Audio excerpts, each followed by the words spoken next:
Floripa, olá Brasil, olá mundo, eu estou aqui André Patunas e este é o programa Vida Inteligente. A gente passa essa vida aqui se questionando, né?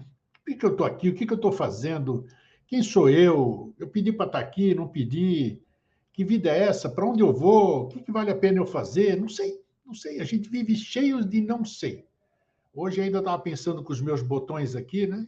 São poucos os botões que a gente usa hoje, mas, pô, nós vivemos de muito achismo hoje, né? Eu acho isso, eu acho aquilo. Certeza praticamente nenhuma, nenhuma praticamente. Então, hoje, eu trago aqui o meu amigo e irmão Elan, mais uma vez, para que fale com a gente sobre conciliação entre matéria e espírito. Que peso que a gente tem que dar para cada coisa. Então, eu prometo para vocês que vai ser um papo legal. Deixa eu chamar ele aqui para. E aí, Elan, como é que você está? Tudo bem? Olá, Eustáquio. Mais uma vez, muito feliz de estar aqui compartilhando com você e as pessoas que formam esse circuito aí maravilhoso do Vida Inteligente. Vamos É isso. juntos. Legal. Isso aqui você sabe quando os temas se apresentam aqui, é bom porque é o que todo mundo pensa, né? E a gente não. A gente faz um programa sem pauta, né? E o que vem à telha, a gente vai perguntando. Bom, vamos começar pelo seguinte, assim, na minha cabeça. Eu sou sempre o mais interessado aqui, né? A criação. Houve a criação, segundo a gente sabe, ela se deu através de alguma inteligência incriada, né? Porque é o incriado, ou isso, ou aquilo. Então, já denominou-se um monte de nome para a criação. Inclusive, botaram sexo no Criador, né? O Deus, que você denomina a Javé em diversas situações. Então, já deram sexo para ele, é um homem, né? E essas coisas todas. Então, primeira pergunta, em sendo uma inteligência, vamos usar inteligência, vai? Uma inteligência incriada, tem nexo criarmos alguma coisa como eu, você e toda essa humanidade que está aqui? São perguntinhas, não, sabe, não são fáceis, eu sei, mas vamos tentar desenvolver isso aí. Veja bem, a questão do incriado não repousa necessariamente no tema das criações feitas a partir do nível superior espiritual, que seria também incriado. Né? Sob essa perspectiva, o que existe de incriado seria esse ser a quem chamamos de Deus, qualquer coisa que a isso se assemelhe, e, entre aspas, o ambiente no qual ele existe de todo sempre. Isso é uma coisa. A outra coisa é, a partir desse ambiente, seres criados por esse Deus, Tá.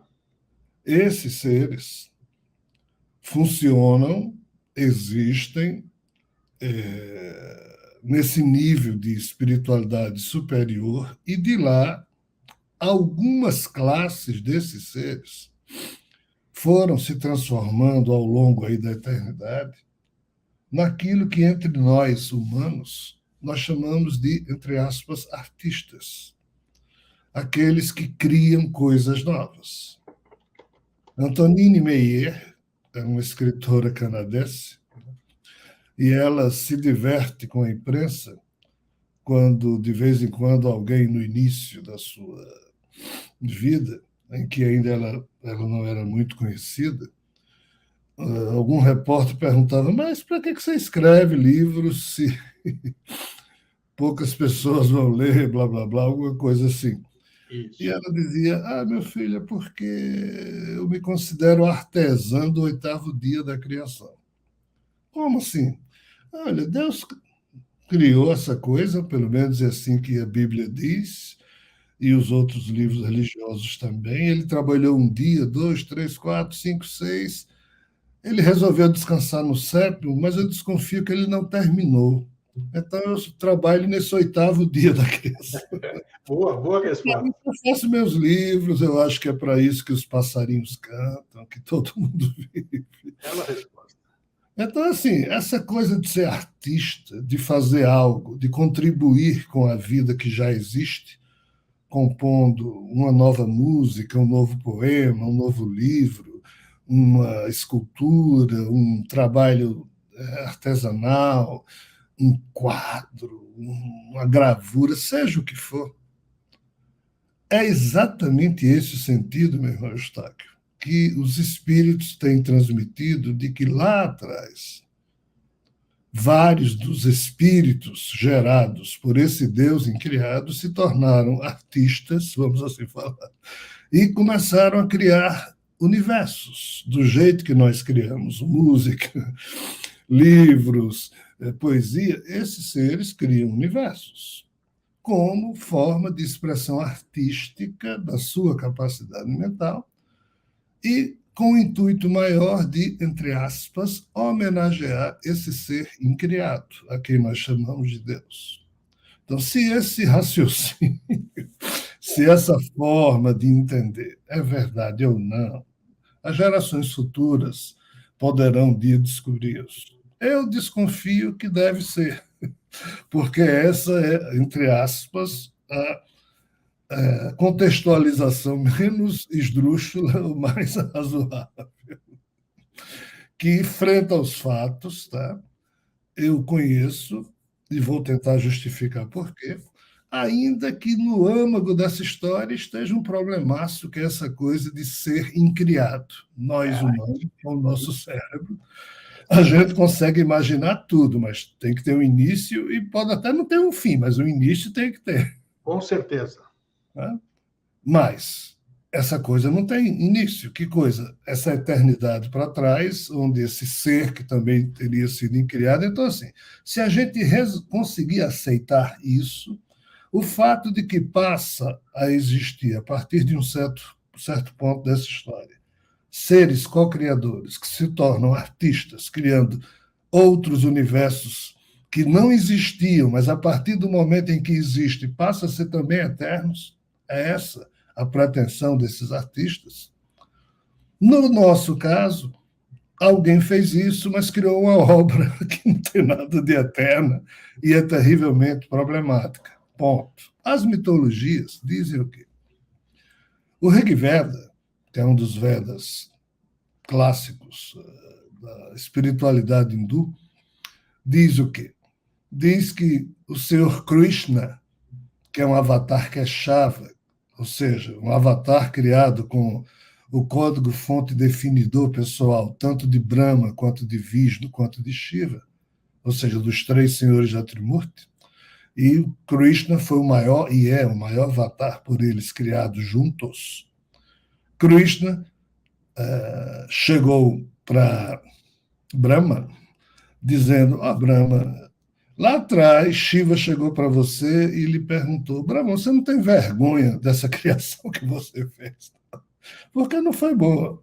Isso aparece no Rig Veda. Aí Krishna, em tempos mais recentes, ele chega para Brahma e diz: Brahma, você fica aí se gabando de que você é o criador, de que você é isso e aquilo outro. Olha, você não sabe, porque você está doente.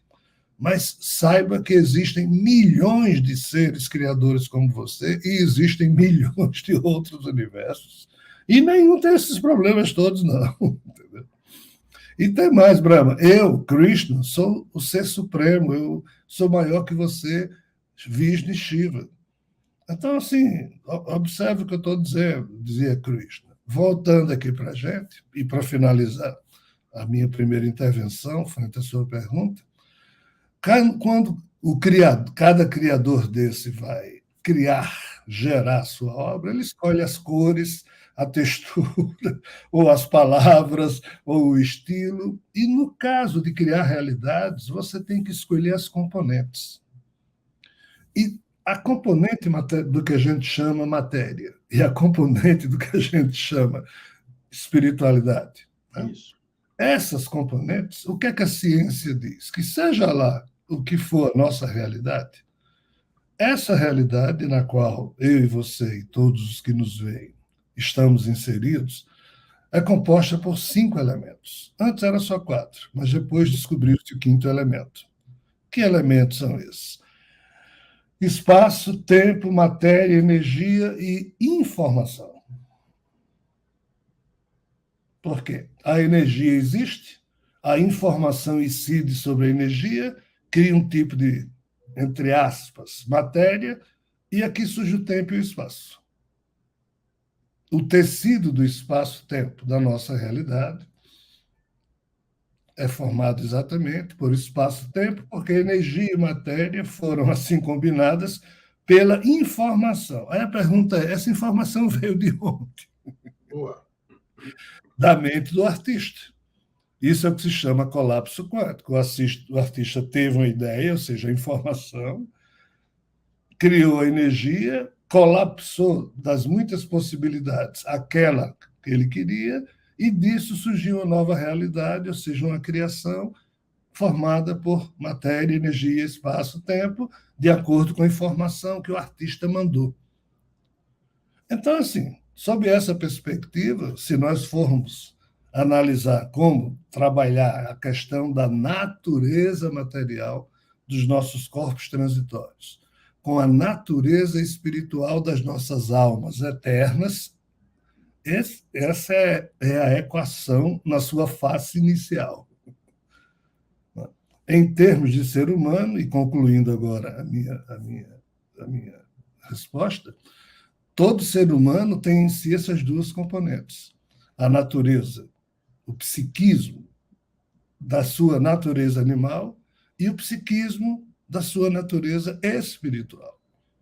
Aí o eu de Rogério, o eu de Eustáquio, o eu de qualquer ser humano é que vai calibrar se a sua personalidade humana vai ser mais materializada, mais espiritualizada, mais isso, mais aquilo. Aí é uma outra obra de arte que precisa ser construída em cada um de nós, dentro desse contexto de obra de arte universal que foi construída por alguém lá atrás. Para nosso azar, a obra em que a gente vive é cheia de broncas por todos os lados. Tudo bem, você tocou em dois assuntos que me chamaram a atenção. Primeiro, esses co-criadores, eu, qualquer pessoa, vamos limitar ao nosso mundinho aqui, como pessoas físicas aqui, né, como pessoas encarnadas.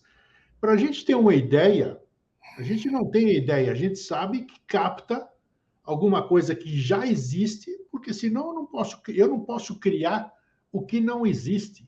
Eu tenho que usar, é o meu pensamento, é o meu ponto de vista. Eu não posso pegar nada que não exista para criar alguma coisa. Né? Eu não sei se nós temos esse poder ou não. Então, de onde esses co-criadores, vamos dizer, eles foram criar novos universos? Eles se basearam no quê? Você falou de cores, você falou de formas. Qual foi o material que eles usaram para construir isso? Essa é a primeira pergunta. Olha, nos livros, o Drama Cósmico de Javé e o outro livro, o Drama Espiritual de Javé, eu procurei explicar isso no âmbito do que os espíritos e o próprio espírito que me anima se propôs. São duas as componentes que um artista cósmico, um co-criador, se serve para criar um novo universo, uma nova criação, uma faixa de realidade.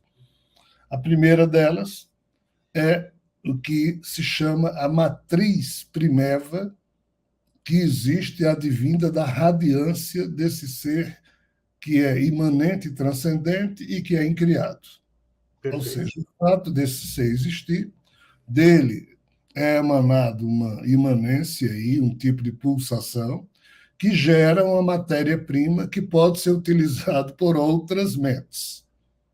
Então, essa é a primeira componente, que seria o campo quântico de Deus, usando a expressão da física quântica. Aí, essa outra consciência criadora, esse artista universal, aí preste bem atenção, no espírito individualizado de cada um de nós, existe uma cota daquilo que os Upanishads, daquilo que a visão védica chama de Kundalini, que é uma energia co-criadora. É como se esse ser incriado tivesse dado um pouquinho a cada personalidade, a cada espírito particularizado, a cada consciência particularizada, E essa consciência pode usar a sua Kundalini para, em unindo a sua Kundalini com a matriz primeva advinda do Criador imanente, essas duas coisas juntas formam qualquer coisa, criam qualquer coisa. Quando a física quântica diz que um ser humano ele é o pintor, ele é o pincel, ele é as cores e ele é o quadro que ele cria, é exatamente isso que está sendo dito. O artista espiritual que cria o universo, em se utilizando da Kundalini, da matriz divina, ele cria uma outra matriz particular dele, ou seja, ele cria uma matriz secundária, uma massa de modelar realidade secundária, com a sua Kundalini e com a matriz primeva de Deus, que está à disposição para todos nós, e com a sua consciência cria um projeto e, através da informação primeva emitida por essa consciência, há um colapso quântico e, no âmbito interno desse colapso quântico, uma nova matrix, uma nova realidade simulada pela capacidade criativa do arquiteto universal, do artista que criou. Então, assim, respondendo a sua pergunta, seriam essas duas componentes. A matriz divina do chamado Deus e a Kundalini disponível na consciência do artista particularizado que, com sua Kundalini, ou seja, com as suas cores pessoais, com o tipo de visão que ele tem, ele simula, ele cria um simulacro de realidade. É assim que as faixas de realidade que compõem uma determinada criação são geradas por uma consciência particularizada, ou, se eu puder complicar, do jeito que tem os Beatles, Rolling Stones, do jeito que tem Capital Inicial, do jeito que tem os Titãs, bandas maravilhosas, que são artistas que se juntam para criar uma música. Sim. Existem famílias espirituais nesse nível que se juntam para criar uma realidade. Então, às vezes, a criação é coletiva também.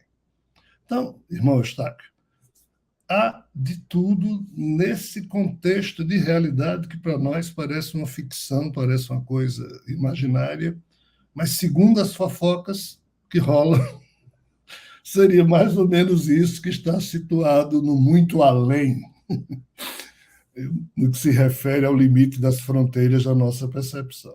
Então, seriam esses componentes do bolo.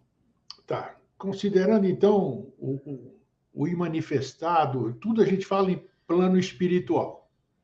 Primeiro, a primeira pergunta, assim, vamos dizer, para a gente continuar dentro daquilo que eu tenho dúvidas, tenho perguntas para fazer.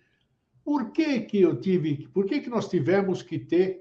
Vamos esquecer os outros reinos, vai, não vamos esquecer mineral, animal, essas coisas, vegetal, vamos esquecer esses reinos. O ser humano, por que tivemos que trazer essa manifestação, vamos dizer? Por que nós tivemos que manifestar num plano físico, que nós estamos hoje aqui, cujas orientações são para que a gente espiritualize a matéria, para que a gente materialize o espírito, para que a gente busque menos matéria e mais espírito. Pô, se estava tudo pronto, meu, por que foi? Qual foi a sacanagem, como você já usou essa palavra aqui, que alguém fez ali? Por que isso aí? De criar, de dar massa física para nós? Com que intuito? Se nós temos que regressar para onde nós viemos? Dizem que criaram a gente simples e ignorantes. Nem sei se essa frase tem fundamento ou não tem, ou se alguém soltou essa coisa que não se sabe. Nós somos criados simples e ignorantes ou não? Os espíritos de muitos dos que vivem na Terra, sim. Outros não. Mas não é essa a questão.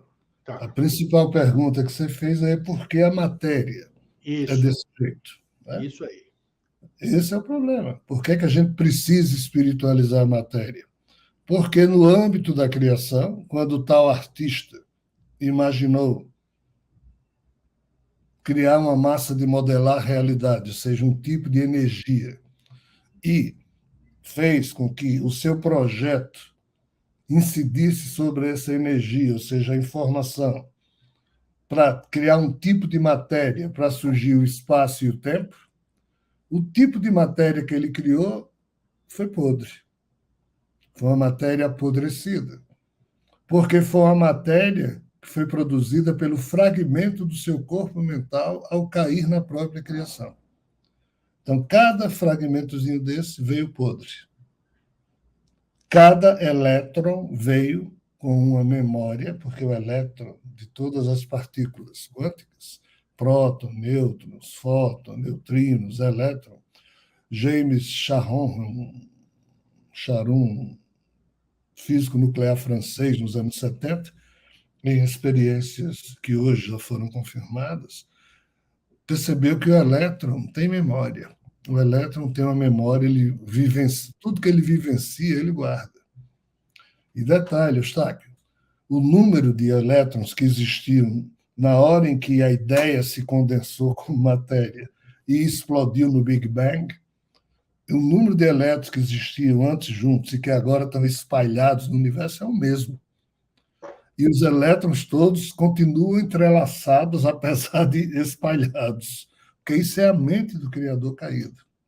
Então, os elétrons surgiram com a informação podre que o eu do Criador sentiu na hora da queda e marcou os seus elétrons, os seus neurônios. Então, ele faliu na hora que caiu. Então, qual foi o projeto? Espíritos de fora passaram a agrupar vários elétrons desses, criando um corpo material transitório aqui dentro. Já que esse corpo era podre, os espíritos de fora se ligaram a esses corpos, se imantaram nesses corpos e estão até hoje em várias experiências tentando diminuir o grau de podridão da memória dos elétrons. Isso quer dizer exatamente a sua frase, espiritualizar a matéria. Mas por que diabos precisa? Porque a matéria gerada nessa criação nasceu podre. Esse é o problema, Eustáquio. As mitologias já disseram isso lá atrás, só que não usando as expressões da física quântica, mas dizendo que o ovo cósmico que surgiu do nada, ou seja, a singularidade, sim, quebrou e dele saíram três coisas, como dizem a mitologia, como diz a mitologia chinesa: o Yin, o Yang e Panku, o criador caído no Yang. Isso tudo é podridão. Aí os espíritos que ficaram de fora dessa criação começaram a unir no Yin e no Yang a matéria despedaçada no Criador, e para isso foi necessário criar espécies novas, para que nessas espécies novas essa matéria exista, e dentro do seu corpo, e no meu e no de todo mundo, só tem podridão, porque é exatamente a forma como a podridão se organiza. Os nossos órgãos, rim, fígado, coração, pulmão, as veias, artérias, músculo, tudo isso é podridão organizada, mas que funciona genialmente. Sim. Aí tem essa máscara aí de Rogério, de Eustáquio, da personalidade humana, para a gente passar melhor, porque a gente não vê o que funciona dentro do corpo humano. Né? Então, isso é a podridão, entre aspas, evoluindo. Mas lembre-se, nós excretamos fezes, nós urinamos, nós comemos cadáveres. Sim. Ou seja, a coisa aqui dentro é meio baixo nível. Só que a gente tem, entre aspas, uma postura que tenta espiritualizar essa condição material deprimente. Que é onde vem essa vontade ou essa consciência que você acabou de dizer? Como é que ela foi inserida na gente? A mitologia explica que foi exatamente o trabalho dos três logos, que é o que eu explico no livro Quarto Logos. Quando Brahma, ou Javé, quando o Criador caiu, os neurônios da cabeça dele se transformaram nas sementes da vida, que são os elétrons ou os pósitrons do universo vizinho. Aí o segundo logos, Shiva, foi e polarizou esses corpos, dando energia sexual, identidade de gênero, e depois veio o Vishnu e colocou todas essas espécies para evoluir. Então, a vontade de evoluir está junta à vontade inicial de cada partícula do Criador de o quê? De sobreviver a qualquer custo. O ímpeto que move um germe, um inseto, uma formiga, uma cobra, um cavalo, um elefante, a você e a mim, o ímpeto de existir, de tentar sobreviver, ele é comum O mesmo. aos seres unicelulares e pluricelulares. É o mesmo código funcionando. Só que um ser humano é muito mais complexo do que um germe ou do que um ser unicelular. Nós fazemos poesia, eles não fazem. Né? Então, assim, mas é a mesma coisa. Só varia o tipo de corpo, mas o ímpeto existencial, entre aspas, é a força que move todo mundo, que vem da força desses seres. É a força Rajas, Sattva e Tamas, chamada assim na mitologia hindu. Isso é o que nos move. Todos nós nos movemos, não porque a gente gosta, mas sim por necessidade. A gente come cadáveres, defeca, urina, bebe água, se movimenta para trabalhar, para ganhar dinheiro, para conseguir objetivos. Isso tudo é a força da vida de um ser caído que não pode parar até conseguir encontrar uma solução para o seu código genômico. Então, se nós temos isso, beleza, eu gostei da resposta, porque eu imagino também que exista alguma coisa que nos comanda, que é o que você acabou de explicar. Vamos chamar, os meus elétrons estão querendo voltar para a origem. Se eu estou errado ou não, mas existe alguma coisa aqui dentro que me leva de volta para a fonte, vamos dizer assim, né? Então, como é que é? Onde entra o livre-arbítrio nessa? Por que eu tenho livre-arbítrio? Né? Por que eu tenho liberdade de escolha sobre um erro? Os elétrons vieram podres para cá. Né? E considerando a podridão, eu tenho... Da onde vem essa coisa que chamam de livre-arbítrio, liberdade de escolha, para eu escolher entre continuar na podridão ou seguir essa vontade, essa coisa inerente que existe em cada um de nós de voltar para o correto, antes de acontecer todo esse processo que você disse? Eis a questão.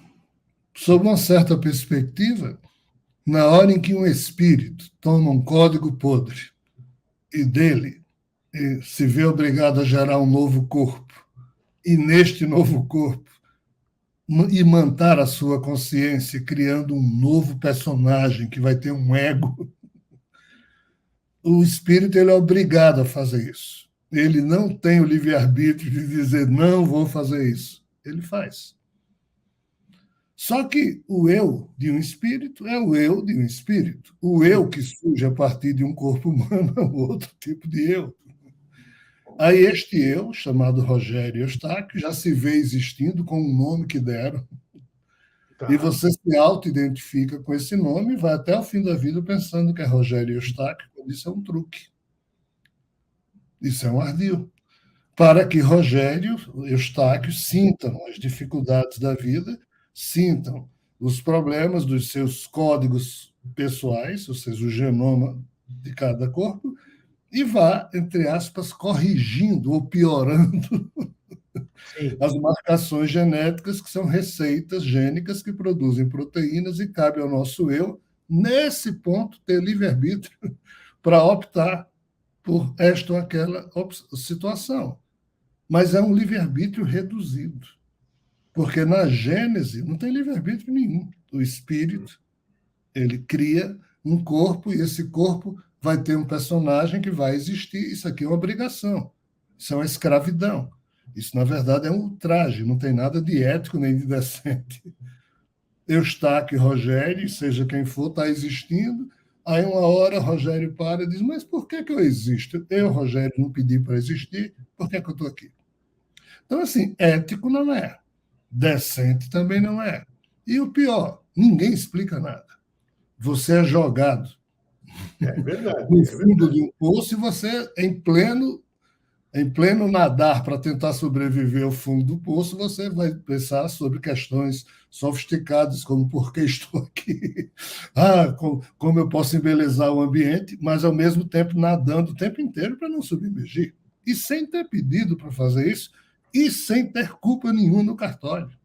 Porque é por isso que eu escrevi o livro Favor Divino, explicando que os nossos livros, desculpe, os nossos espíritos abrem mão de ter livre-arbítrio para, entre aspas, fazer o favor divino de inocular neles próprios uma cota desse código podre do Criador e ir administrando esse código podre, essa assinatura quântica, a partir de diversas situações existenciais.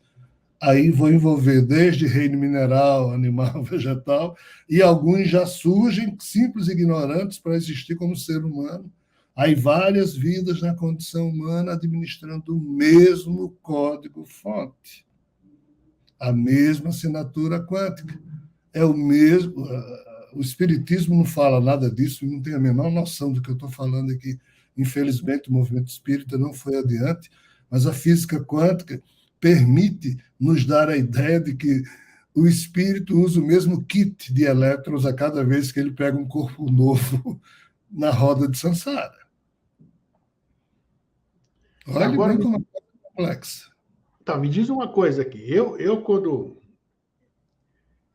não me lembro quando eu era espírito, né? Eu nasci, cresci e assim que me conheço. Eu me conheço como carne, como carne. Alguma coisa, é óbvio, ululante que alguma coisa me anima, porque a hora que essa coisa vai embora, que a gente chama do processo da morte, digamos assim, eu tô lá duro, tô lá frio e começo a apodrecer. Então, alguma coisa me anima, isso eu sei. Então, eu não conheço o outro lado. E o título da nossa conversa hoje, que é Como Equilibrar Matéria e Espírito. Como é que eu posso pleitear a minha condição de espírito, vamos dizer, de perene, essas coisas da fonte, essa verdadeira ligação com a fonte, vivendo uma vida terrena, rapaz, e sem lembrança nenhuma, como é que eu adquiro a minha consciência espiritual? Eis a questão. De fato, não resta outra alternativa para personalidades que se veem existindo e sem noção do passado, sem noção anterior, e tem que se aceitar do jeito que é. Se vem com corpo defeituoso, é com corpo defeituoso. Se vem com corpo aparentemente normal, mas com doença, é com doença. Se vem sadio, é sadio, mas podendo a qualquer hora levar um escorrego numa casca de banana e quebrar o crânio. Câncer. Então, assim, isso é uma loucura, mas ainda assim. A questão mais importante daqueles que buscam é como você se equilibrar, como você se tornar um ser mais espiritualizado do que animalizado, ainda que o seu eu esteja no corpo, hospedado no corpo animal. Mas desculpa, eu sinto fome, quando eu sinto fome, e ela fica aguçada a minha fome quando eu sinto o cheiro da comida, o cheiro, né? Nossa Senhora, aí potencializa. Onde a gente deve se segurar? Qual é a boia, qual é a coisa para a gente se segurar para aumentar essa convicção, digamos assim, é o termo apropriado, essa convicção de que existe algo além da vida física. O que eu posso buscar, o que eu posso ter como visão para eu ir buscar uma meta? Eu estou vendo uma luz lá e eu vou correr atrás daquela luz, mas eu estou vendo a luz. Então, o ser humano encarnado, além da filosofia, onde ele pode se agarrar para buscar essa vida espiritual? Porque aí ele vai estar se melhorando, ele vai estar espiritualizando a matéria. Aí sim, quais são os elementos, quais são as tábuas de salvação? Porque eu chamo isso aí uma salvação, porque dizem que a vida espiritual é maravilhosa, tem, né? Pelo menos as coisas mais ascensionadas. Dizem que tem o limbo, tem a coisa ruim, tem o umbral, patati patatá, mas tem também o lado bom que todo mundo pleiteia. Onde que eu me agarro para poder confiar e seguir uma vida buscando exatamente materializar o meu espírito? Ou espiritualizar a minha matéria? Existem dois caminhos, até hoje, criados como sendo as opções que cada ser humano pode escolher. O primeiro caminho é o chamado caminho devocional, da fé, da religião. É você ter no seu mundo imaginário a certeza ou a expectativa de que alguém vai lhe guiar, alguém vai lhe levar, alguém vai resolver por você e lhe transformar em Isso. um ser humano mais espiritualizado. Esse é o caminho. Pura Maia, né? É Maya e é o caminho Bhakti devocional que Tá. na Índia é profundamente conhecido. E as outras religiões também fazem isso. Um muçulmano significa o quê? Eu sou submisso a ti, ó Allah. O muçulmano, ele também é devocional. Ele se entrega a Allah e por isso 5 vezes por dia ele se ajoelha, faz. Né? Então, assim, cada ser humano nesse caminho devocional, que é o caminho de você se entregar a alguém para que esse alguém lhe leve, já que você não pode ir, já que Isso. você não consegue ir, porque você é um reles animal racional, esse é um Perfeito. caminho. Tá? O outro caminho envolve compreensão esclarecida e vontade, pessoal, que é o caminho sábio, que é o caminho mais difícil. Por quê? Porque aqui você não espera que ninguém lhe leve. Aqui você tenta ir. Para você se movimentar, você tem que ter uma vontade pessoal de utilizar a sua condição de racionalidade, de consciência, e para isso você tem que usar o diálogo interior, o diálogo consigo mesmo, como sendo a forma do seu eu convencer a ele mesmo, entre aspas, de que ele precisa ir. Para onde? Aí é o que o budismo ensina e outras doutrinas de vida também. Quando você alinha os seus objetivos, as suas metas, os seus discursos, as suas emoções, as suas atitudes, então Buda dizia: ei, crie o seu caminho, siga o caminho do meio que você chega ao nirvana. Ou seja, você vai nessa direção, atingindo o quê? O estado de autorrealização, que significa você se unificar, se unir ao que de mais belo possa existir, seja isso lá o que for. Buda não falava que era Deus. Sim. Buda dizia que era o fato de você, existindo assim, você alterava o seu nível de consciência e o seu eu se expandia. E você se integrava ao todo, e isso chama-se nirvana. Sim. Então, Eustáquio, tem essas duas caminhadas, duas formas de elevação humana. A religiosa, devocional, ancorada na crença e na fé, em que alguém lhe leva, e aquela que você mesmo decide trilhar, tentando criar o seu caminho, para você movimentar o seu ego na constante busca da verdade, ou seja, aumentando o seu nível de esclarecimento o tempo inteiro e mantendo-se firme, não numa crença, mas sim num código existencial que a gente chama código filosófico de cada um de nós. O código de princípios e propósitos que cada ser humano deveria ter, só que não tem.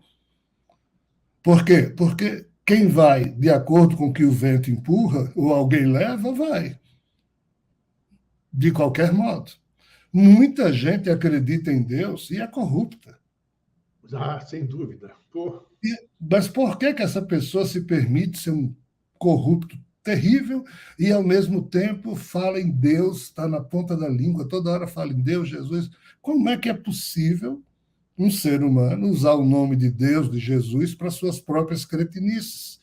E sempre se desculpar e não tem nenhum escrúpulo e nem vergonha de continuar a fazer isso todo santo dia. Ou seja, essas pessoas que fazem isso, usam o nome de Deus, elas, algumas são bem intencionadas, obviamente, mas outras são canalhas, cretinos, é o que de mais feio existe na humanidade.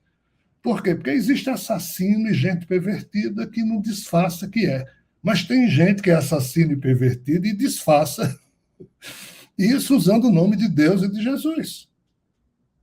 Tá? Então, assim, nesse caminho da devoção, existe de tudo. Mas no caminho daqueles que buscam gerar sua própria estrada, não existe de tudo, não. Aqui só existe gente que busca a verdade, tenta ser honesto e tenta ser digno. Sim. No caminho devocional, a dignidade já foi deixada de lado há muito tempo. Concordo. A grande maioria, sim. Então, são esses dois caminhos, meu irmão. Não Agora, tem um terceiro, não. Me diz uma coisa, o Rogério, ele é animado por um espírito, o Eustáquio também, né? Algum espírito está encarnado aqui. Agora, nós não somos esses espíritos, nós estamos Rogério, estamos Eustáquio. Existe maneira de eu manter comunicação com quem me anima? Uma maneira lícita, legal? E qual é o caminho disso? Como é que eu posso entrar em contato com esse ser que me anima, que é o meu espírito, ou meu não, né? Ele está aqui nesse corpo, aqui, vamos dizer. Não sei, qual seria a forma de contatá-lo para que ele me orientasse ou que me lembrasse nem tudo é permitido, tal, porque sabe que a gente está vivendo aqui experiências que a gente não pode lembrar, assim. Como é que se mantém contato com o espírito que te anima, Elan? Nos outros níveis de universos criados, o espírito, quando vai temporariamente se ligar a uma dessas obras, ele não perde a noção de quem ele é. Tá. Só que ele não nasce nem morre, ele não precisa passar por isso. Ele acontece e desacontece, ele entra e sai de um desses universos. Aqui a coisa complicou. Por quê? Porque entre a cabeça de Eustáquio e o espírito que anima Eustáquio, tem essa ponte de comunicação. E que ponte é essa? O espírito vibra e essa vibração incide nos 100 B de bola, bilhões de neurônios que compõem o cérebro que está dentro do crânio e da cabeça de Eustáquio. Tá. Mas dentro desse cérebro tem uma coisinha chamada microtúbulos, e dentro dos microtúbulos tem um código neuronal que alguém lá atrás criou esse código para exatamente definir, através desse código, o modo como cada neurônio desse vai, pelos milhares de dendrites que esse neurônio tem, receber as informações que estão vindo lá de fora e estão entrando. Mas observe, cada neurônio da nossa cabeça tem milhares de dendrites, o que quer dizer que cada neurônio está ligado a pelo menos mais 1.000 outros neurônios dos cerca de 100 bilhões de neurônios, mas observe que ele só tem um axônio. Sim. Ou seja, cada neurônio tem milhares de dendritos, mas só tem um axônio. Exatamente. Aí o que é que isso implica dizer? Que a informação que vem lá de fora entra no neurônio pelos dendritos, o código neuronal que está lá dentro e processa essas informações é obrigado a transformar tudo aquilo numa resposta só, que é a que sai pelo axônio. O que sai pelo axônio sobra aqui no lobo frontal, e isso acontece a cada pulsação da vida, e é isso que o eu de Rogério, o eu de Eustáquio, pensa ser o eu deles. Qual é o problema? O problema é que o código neuronal que separa Eustáquio do espírito dele Sim. foi rompido lá atrás, ou corrompido, quando Eva tomou uma certa beberagem, do jeito que se hoje você tomar ayahuasca, cannabis, o que seja, isso mexe com a química mental e você... Lá atrás, alguma beberagem tomada por Eva, vamos aproveitar a história bíblica, modificou o código neuronal e os espíritos, e seja lá quem for que de fora quer controlar um ser humano, eles perderam a capacidade automática que tinham antes disso de dominar. Aí, a partir daqui, o eu dos seres humanos ficou sem controle. E até hoje está assim. Quando o eu de Eustáquio não usa a vontade de Eustáquio de dominar a si mesmo, de ser o gestor de si mesmo, de dizer eu vou ser uma pessoa decente, eu desejo ser e assim serei. Se você não usa o diálogo interior para conversar consigo mesmo e construir no seu DNA aquilo que você quer E como é que você faz isso? Usando os RNA mensageiros que a cada impulso da nossa mente são produzidos na nossa célula com aquela mensagem e leva a nova mensagem para o nosso DNA para ver se lá já tem um código genético compatível com aquilo. Se não tem, o RNA mensageiro tenta provocar uma mutação. Então, assim, o código neuronal que está dentro dos neurônios da nossa cabeça é o que separa Rogério de poder conversar com o espírito dele, é o que separa Eustáquio de poder conversar com o espírito dele, é o que separa o eu do nosso espírito de poder ser claro com o seu eu humano, porque essa ponte telepática foi corrompida e ou o eu humano constrói uma outra forma de se igualar ao seu espírito para que isso volte a acontecer, ou não acontece. O sânscrito chama de swami àqueles humanos que conseguem, por meio da prática yogi, serenar os arquivos mentais e emocionais advindos desse cérebro, já que o código neuronal é maluco, para que a sua consciência, o seu eu profundo, se eleve por sobre tudo isso e consiga, ainda assim, estabelecer um novo padrão de, entre aspas, convivência com o próprio espírito que o anima. Simples assim. Você quer dizer com isso que pelo que eu pude entender, que frequência que pouca gente fala, ou muita gente fala e não entende o que está falando, é uma coisa importantíssima, né? Porque é incrivelmente importante. Se eu sintonizo, se eu estou numa frequência elevada, o que é frequência elevada? Bons pensamentos, uma música clássica, alguma coisa assim, me facilita muito essa relação Eustáquio e espírito que anima e outras coisas. Está correto? Perfeitamente. É tudo uma questão de frequência, de sintonia, de ressonância. É a lei da mente do Buda. O que é que Buda disse lá atrás? O que você pensa, você cria. O que você sente, você atrai. O que você, entre aspas, deseja se torna realidade. Mas o desejar aqui é mal interpretado por a gente. A tradução para o português não é boa. Porque verdadeiramente o que Buda disse foi: o que um ser humano pensa, ele cria. O que um ser humano sente, ele atrai. O que esse ser humano aspira a ser, torna-se realidade. Então, o desejar aqui não é desejar ter dinheiro no bolso, não é essa a questão. É aquilo que você aspira vir a ser, ou seja, são outros canais de consciência que você aspira ter disponível no seu psiquismo, que é exatamente a questão de frequência vibratória. O 8º módulo do Mentalma, que foi o yoga que eu criei para mim mesmo, chama-se pulsação digne, que é a pulsação dignificada que eu exijo de mim mesmo e me obrigo a cada microinstante que de mim sai uma pulsação de dignidade para que todos os elétrons do meu corpo e ao meu redor possam sentir nas suas memórias isso aí. É a mesma história que a gente fala, de uma bacia d'água, você solta uma gotinha de corante azul, logo depois todas as moléculas dessa bacia vão estar também apropriando o azul. Os elétrons apropriam tudo que eus complexos, como os humanos, marcam nos elétrons do seu próprio corpo, que marcam todos os elétrons da bacia universal.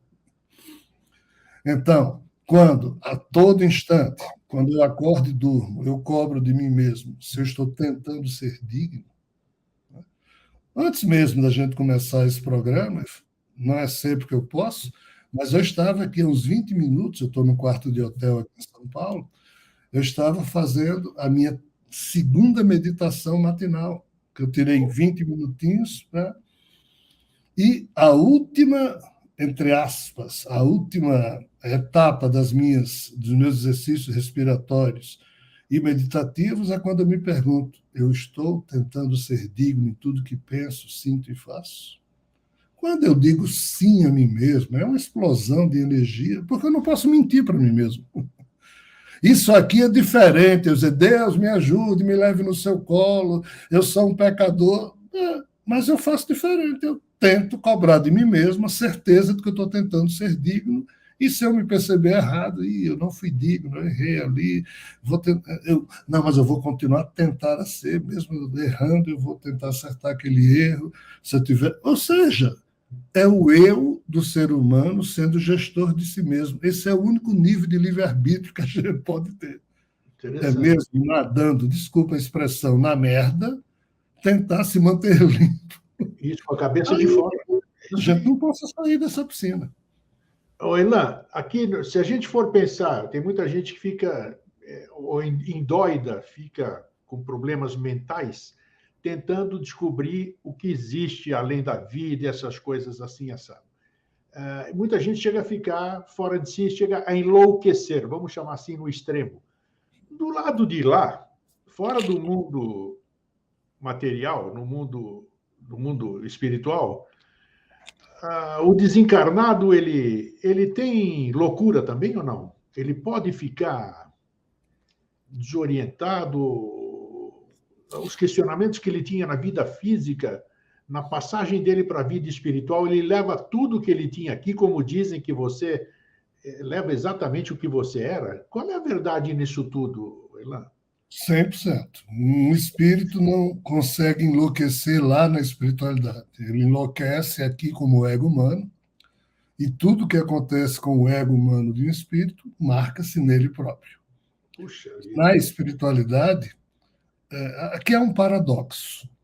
A espiritualidade, comparado com a realidade física material, é sempre considerada como sendo um mundo causal, um mundo anterior, uma eternidade, ou um pedaço de eternidade, enquanto isso aqui é tão transitório, é tudo muito rápido. Então, a gente diz, vou retornar à minha pátria espiritual, deixando essa vida nojenta aqui na Terra, ou essa vida maravilhosa aqui na Terra, mas na espiritualidade é mais maravilhoso ainda.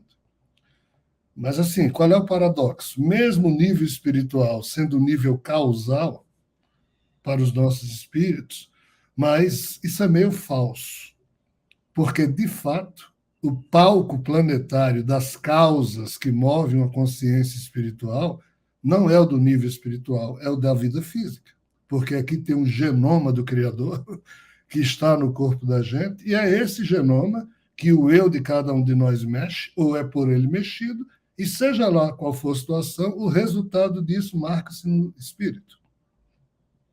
Então, se o espírito contrai débitos vivendo na Terra, usando o genoma desse corpo, ele leva para a espiritualidade isso, mas lá na espiritualidade ele não resolve nada, porque lá não tem o genoma disponível para ser usado. Entendi, exatamente. Ele tem que pegar outro corpo com esse genoma para continuar.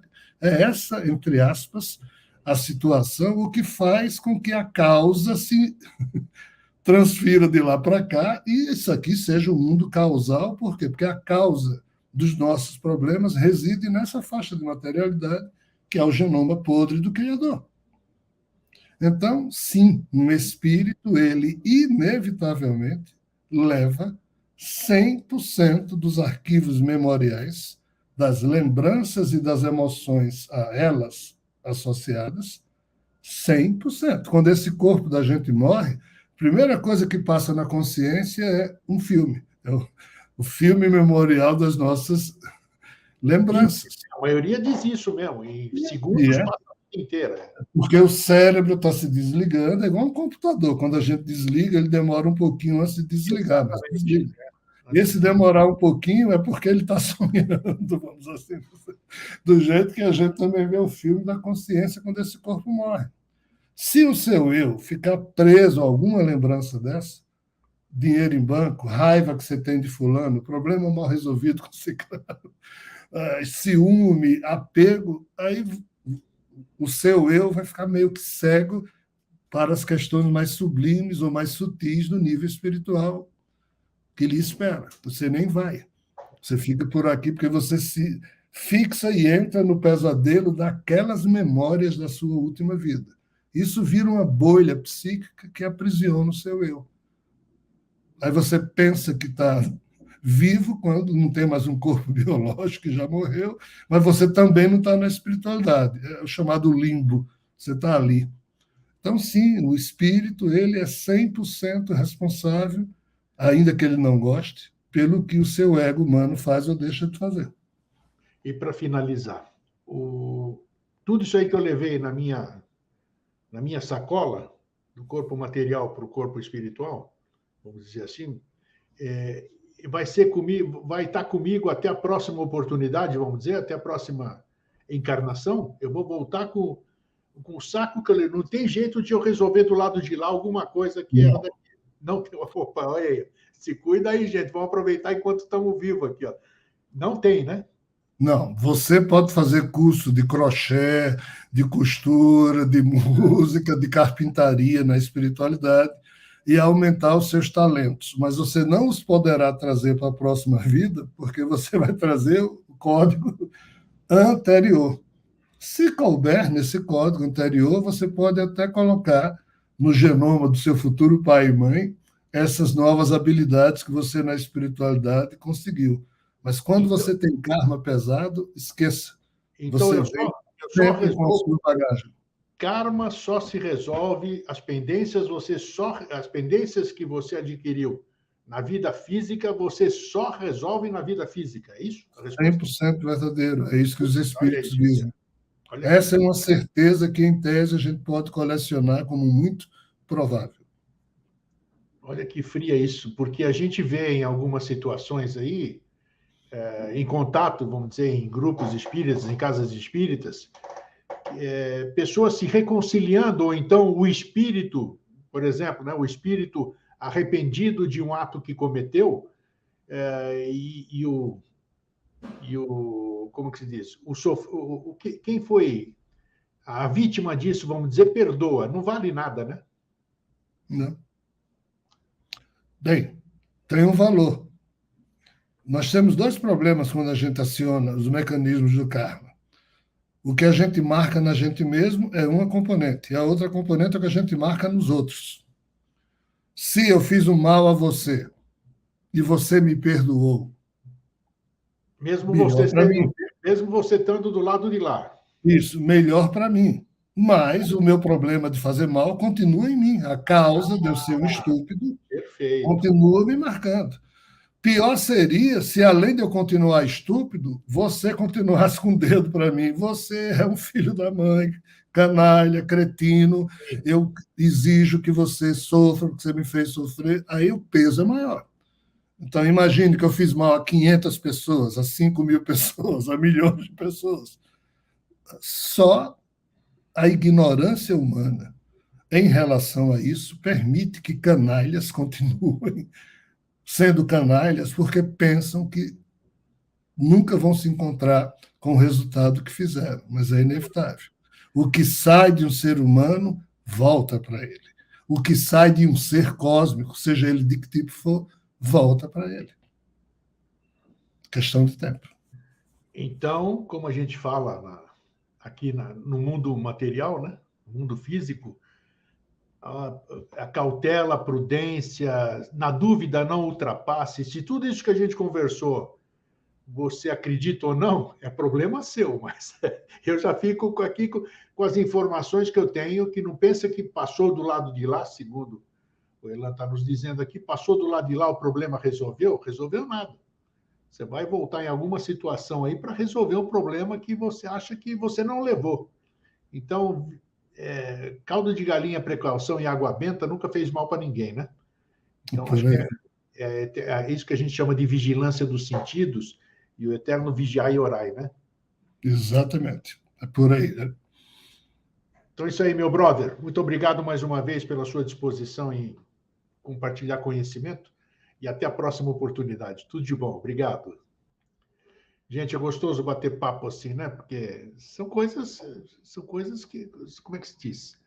Não são táteis o que a gente conversa aqui, né? Mas, de qualquer forma, faz a gente pensar. E fazendo pensar, cada um dentro do seu livre-arbítrio de pensar como quiser, descobre seu caminho, mudar a sua frequência, experimentar pelo menos, bota uma música tranquila, vê como é que você se sente com uma música tranquila, e assim, fazer algo por nós, não esperar que alguém o faça. É isso aí, gente. Fraterno abraço, feliz sempre e até a semana que vem. Tchau.